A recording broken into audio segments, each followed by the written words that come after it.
This is NC Spin, an unrehearsed discussion on issues of interest to North Carolinians. Now, here is your moderator, Tom Campbell. Welcome. You've heard and read the spin the media and the politicians have put on the issues of the day. To get the correct spin on what's going on in North Carolina, let's introduce you to our panel of experts. They include former Lieutenant Governor Dennis Wicker, John Hood, syndicated columnist and author, Chris Fitzsimon from NC Policy Watch, and former North Carolina House Speaker Josephus Mavretic. This week's show is loaded with interesting topics, including our panel's reaction to recent debates and political happenings, a report showing North Carolina's economy is improving for many, and an assessment of Hurricane Matthew's impact on our state. And as always, we're going to ask the panel to tell us something we don't know. Let's get started. The past 10 days have been filled with one revelation after another, starting with last Sunday night's presidential debate, including the first real gubernatorial debate and the U.S. Senate debate that took place later in the week. This election is turning into a mud fight, and it promises to get worse.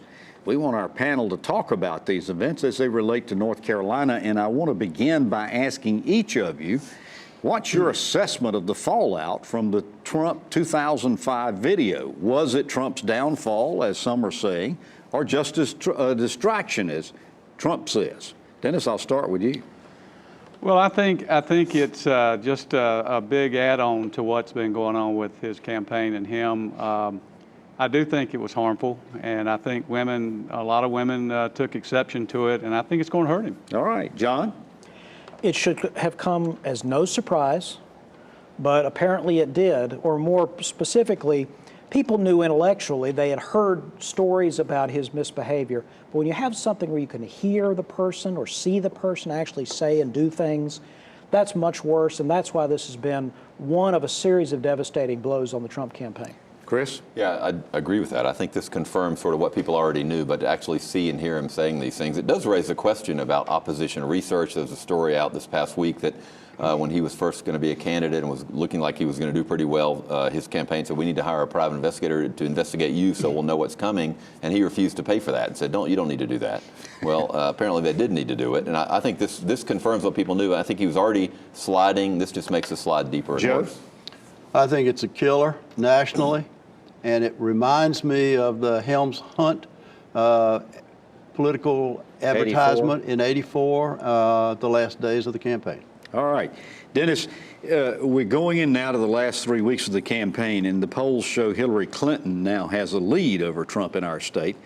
Our panelists held a discussion this past week and about the campaign, and I asked how many people had already decided who they were going to vote for. 95% raised their hands. Have the events of this past week changed anybody's minds, or more importantly, have they helped convince one way or the other the 6% who are reportedly undecided? No, I think this week, especially the videotape had a profound effect on particularly the women vote. And at the debate, I thought that Donald Trump had a grand opportunity to really be contrite and be remorseful and be humble about what had happened and try to apologize for it, but that didn't come across that way. And then some of the other things that he mentioned, like prosecuting Hillary and then saying her heart was full of hate, those things don't help. Joe, what could Donald Trump do to possibly win North Carolina? Is there anything he could do to win this state? At this stage, I don't think so. Interesting. I want to swing over to the McCrory-Cooper debate, which was held last Tuesday night. Again, one of the ugliest we've seen. Around the table real quick, who would you say won the debate, and tell us why? Chris? I think Governor McCrory looked a little more comfortable, but here's the thing about the debate. I don't think a ton of people in North Carolina watched it. The news stories about the debate were that both candidates traded jabs and went back at each other. I don't think Attorney General Cooper made any big gaffes. I don't think it might have a marginal effect. I don't think it'll dramatically affect the race. Joe? Well, we're talking about the chief executive of North Carolina, a fellow with a $21 billion+ budget, the 10th largest state in the country. $9 billion worth of infrastructure needs, at least $9 billion worth of unfunded accrued liability for health stuff. And so what are we talking about most? We're talking about BGL QT plus and where they're going to pee. Come on. Dennis, who won the debate? Why? Well, I think both did well. I thought. By the way, Joe, you did not answer my question, but that's all right. I think Attorney General Cooper had a good night, and I think the governor did too. I thought the governor did exceptionally well, though, because he had two problems. One is, you had to overcome the Trump trends, let's call it, and then I think the other thing is that HB2. I think he handled those things well. John, who won and why? Pat McCrory won the debate hands down. I'm not saying this means that he will be elected, but he just clearly did. If you watch the debate from beginning to end, and even some of the news coverage after the debate, it was pretty clear that McCrory had done better. Now, as was said, I don't think Cooper had any big problems. Yeah. He didn't say anything that could be taken out of context to hurt him. Actually, Pat McCrory did a couple of times. But the biggest problem Cooper had here is he didn't look like a governor. He didn't sound authoritative. Yeah. He didn't really have an agenda. He didn't come across as a leader. There were some interesting moments in this debate. Governor Cooper continues to support Donald Trump, but he said he needs to. Governor McCrory. But he says Donald Trump needs to have his mouth washed out with soap. He also said Clinton did too. Cooper, however, leads in the polls and hammered the governor on HB2, saying that McCrory wants to be the Carolina comeback governor. He wants to be the comeback to Carolina governor. McCrory just seems to double down on this HB2, and is that message resonating with voters? Well, I think it's a risky message in our urban areas, in the Charlotte area and the Research Triangle area, even in Greensboro. I had said on a panel earlier this week, there was a Rotary Club not too long ago where Senator Jerry Tillman was there thinking he would have support for HB2, and he asked a very conservative business group what they thought of it, and almost everybody there wanted to repeal it because they're losing business and losing jobs. It is a big issue in the campaign, although I will say I thought Attorney General Cooper missed an opportunity just talking about bathrooms. As I've said on the show a million times, the reason people are so upset about this law is not about bathrooms. It's about this message it sends. It's about discrimination against LGBT people in the workplace. I think he could have emphasized Dennis, that one more. of the things McCrory and groups supporting him continue to focus on Cooper's handling of the SBI, the crime lab.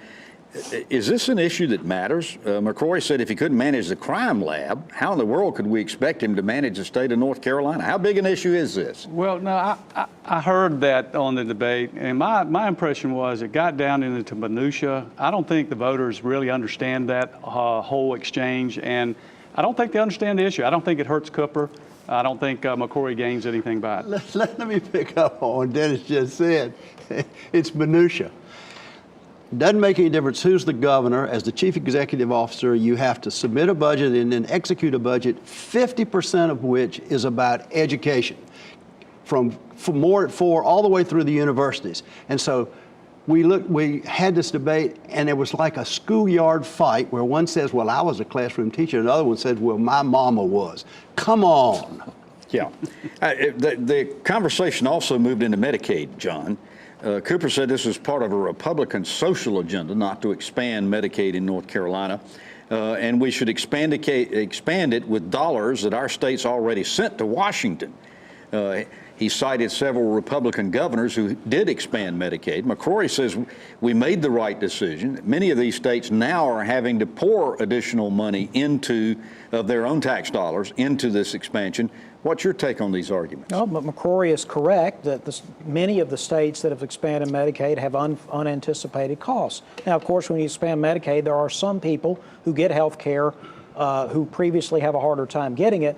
A lot of times these numbers are vastly overstated because they ignore the fact that a number of the people who would get Medicaid are currently in the exchanges. All right, we're running out of time in this segment, but we got another gubernatorial debate coming up. We've got a presidential debate coming up Sunday night.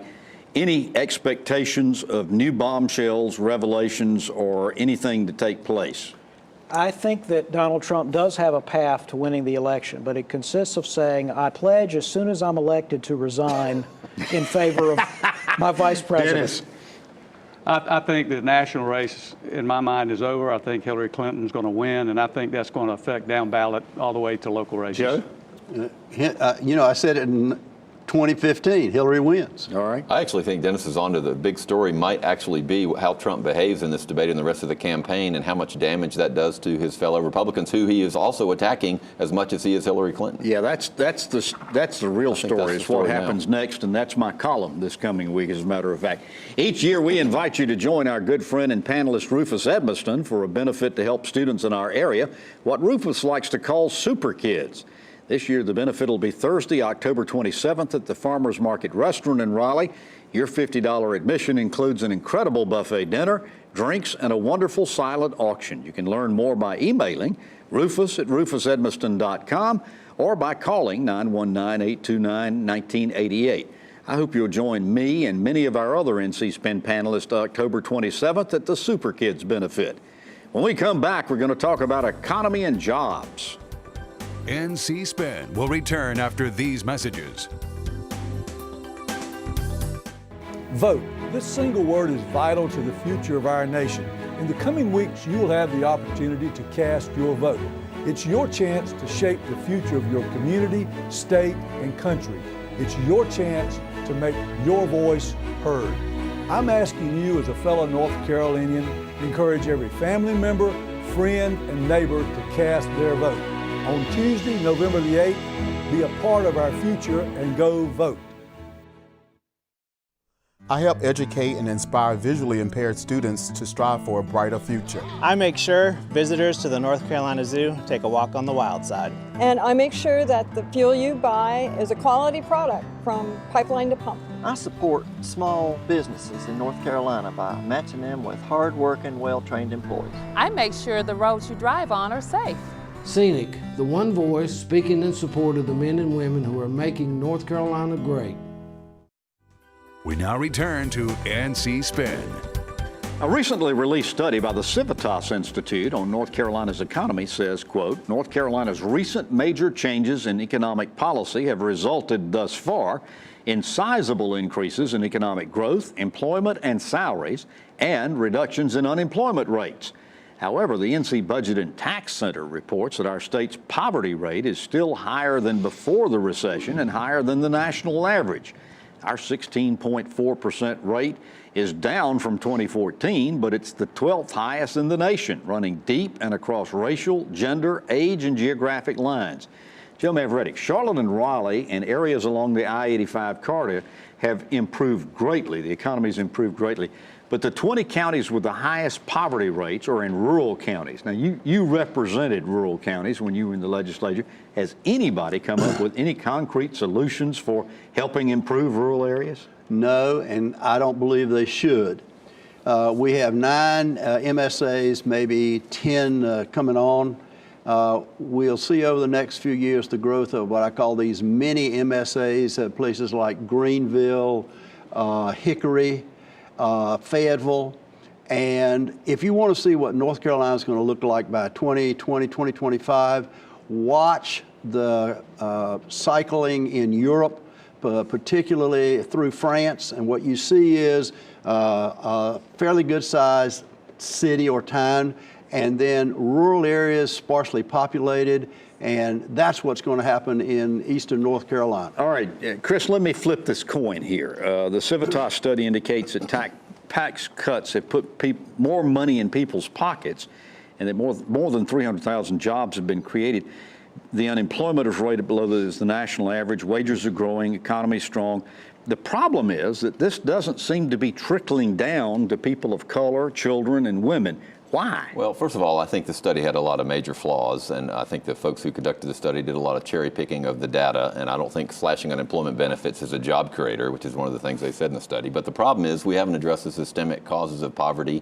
At the same time, we've cut taxes. A lot of it has gone to the wealthier folks. We've cut investments in some of the programs. We have fewer kids in, for example, NC Pre-K that we used to have, which targets at-risk 4-year-olds. So we have to not only cut taxes if we want to do that, we have to use we can't cut them so much much that we can't make investments in helping people. We talk a lot on this program about low-performing schools, and we always talk about how they track poverty levels. Well, we have to figure out that's why they're struggling in school. It's all related, and you can't just it's not all supply-side economics. All right, but Dennis, you spent a lot of years as an elected official in state government. What should be and can be the role for state and local governments in trying to help improve these poverty rates and so forth? Well, obviously, you know, you got to create some sort of tax base in each of these communities so they can have revenue. So how, can government do that? Well, they can. The government can do that. I like where the speaker was going with the idea of we're going to have to look at regionalisms. That's what he's talking about. I think you're going to see that come back into the picture because, as the study showed, you know, it's all going to Mecklenburg and it's all going to Wake County.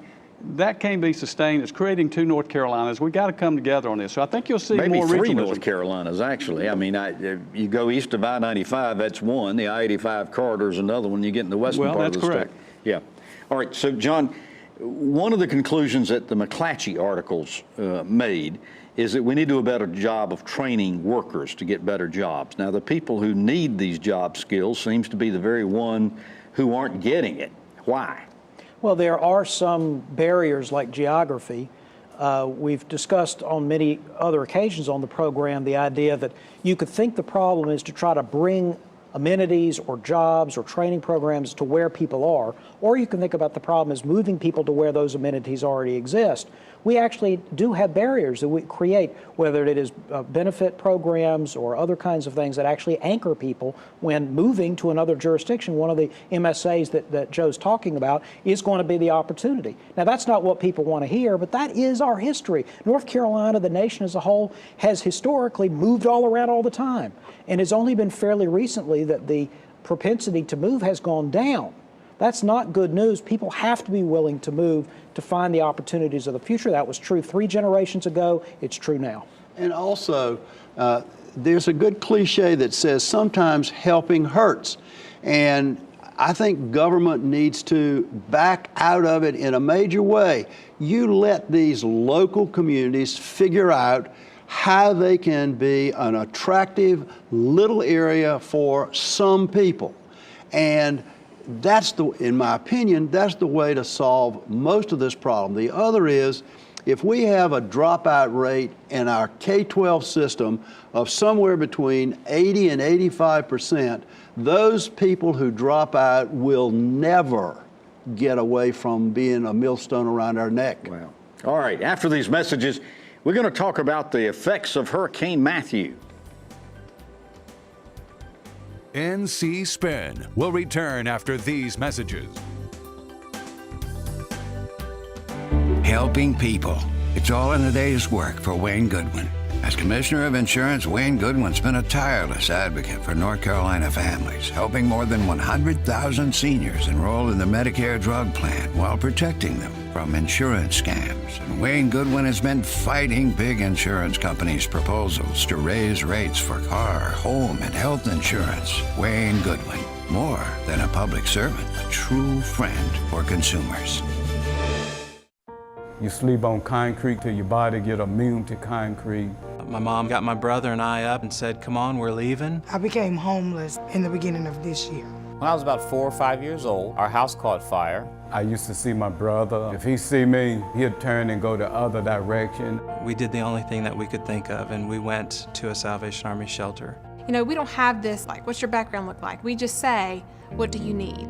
I remember the man from the Salvation Army coming down with a box of clothes. The Salvation Army officer bought my brother and I an ice cream cone. Last week, my brother walked up to me, and he just started a conversation. Today I've given my life to the Salvation Army because I remember what somebody did for me, my brother, and my mom over 30 years ago. The Salvation Army for me means hope. Compassion. Family. Support.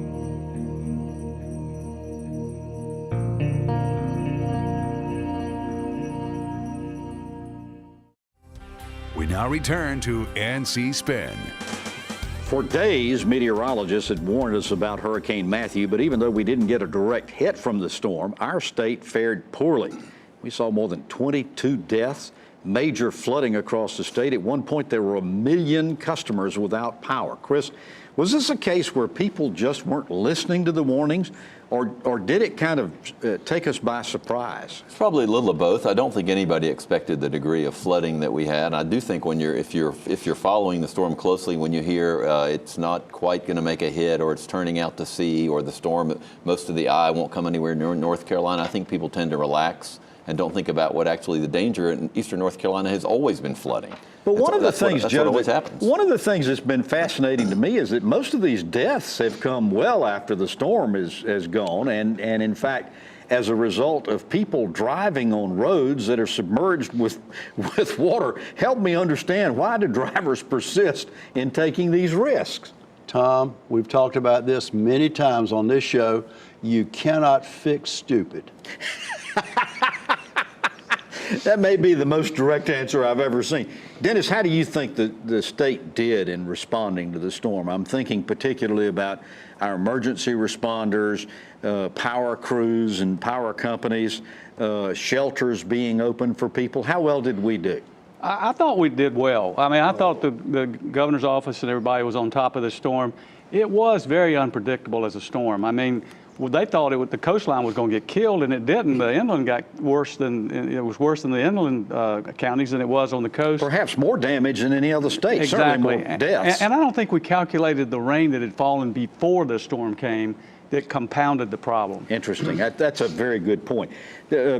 John, there's some, mostly Democrats, who've been calling on Governor McCrory to call a special session of the legislature to reallocate rainy day funds. Now, the governor's refused, saying that we already had sufficient funds at this time. What do you think? Should we call a special session or not? Certainly not at right now. That has not been done in the past. I well remember the special session after Hurricane Floyd. It wasn't called while the floods were rising. This was a shameless political stunt. I'm very disappointed in the lawmakers that were involved in this.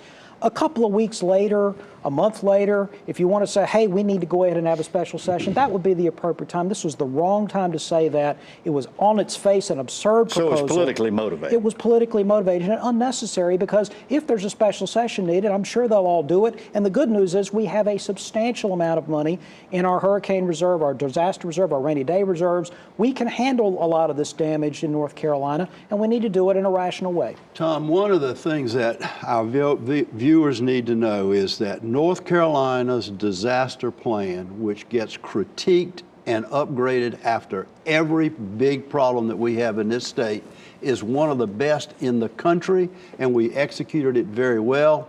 And that's why we did well. And as we are airing this show, there's still a very serious need for water, food, clothing, and most importantly, cash donations. And you can give your monies or donations of water, clothing, and food to the Salvation Army, to the Red Cross, to the food bank in your area. And by the way, if you're writing a check, be sure to note on the line that the donation is for Hurricane Matthew disaster relief. After these messages, we're going to ask the panel to tell us something we don't know. NC Spin is brought to you in part by the North Carolina Farm Bureau. The Farm Bureau and Agriculture. We keep North Carolina growing.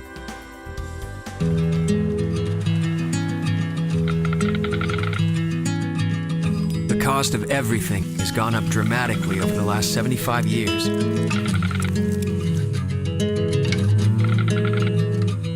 With one exception, keeping electricity affordable.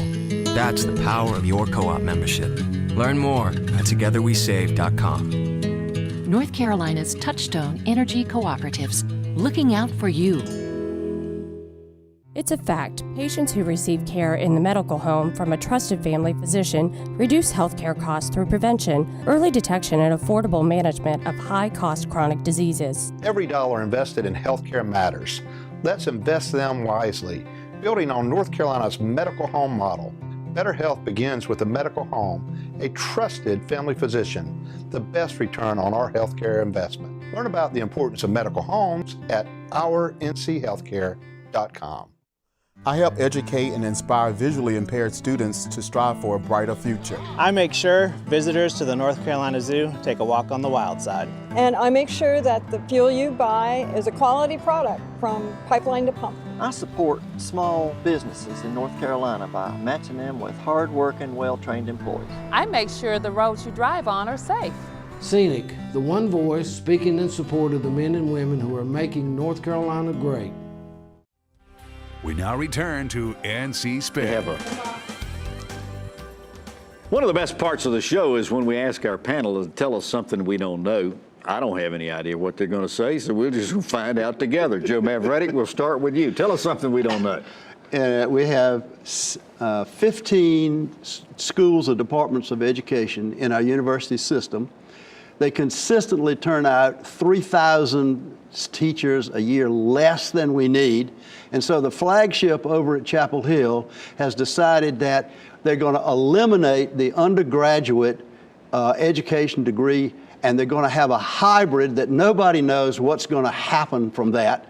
And the 7-year dean of the School of Education, who's just recently left, saw a 30% decrease in their enrollment, and they brought in a new dean who doesn't have a vision for education in North Carolina at the university level, and he thinks the vision ought to come from within his faculty that lost 30% and couldn't graduate the requisite number. You know, I never claimed to be really good at math, but somehow those numbers just ain't adding up to me. You got it. Chris Fitzsimon, tell us something we don't know. One of the latest chapters of the HB2 saga that will have long-lasting impacts is there's a battle in the lawsuit now about HB2 about legislative privilege. The governor is actually invoking legislative privilege to turn over some documents that the folks who are suing the ACLU and others want to get.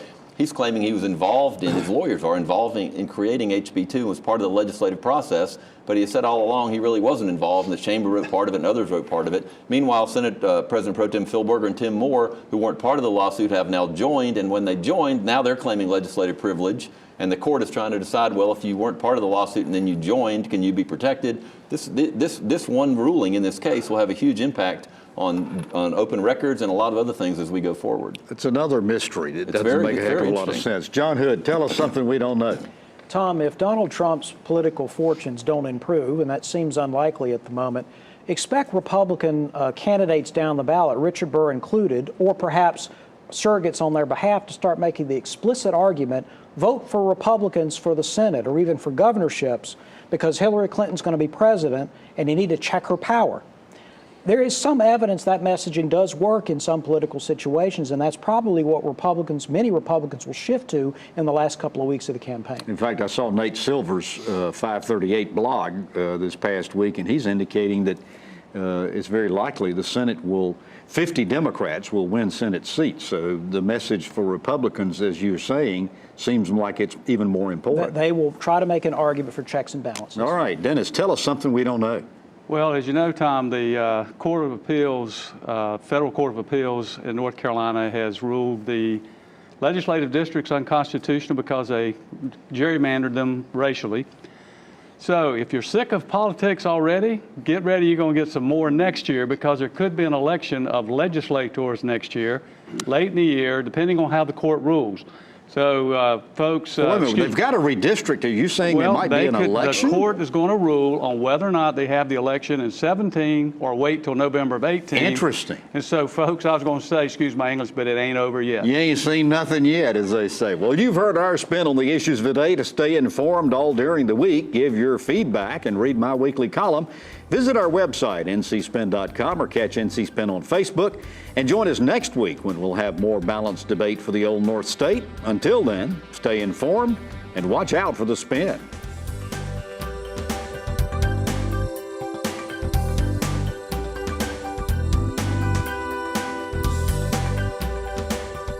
Join us next week and get the spin on issues facing our state.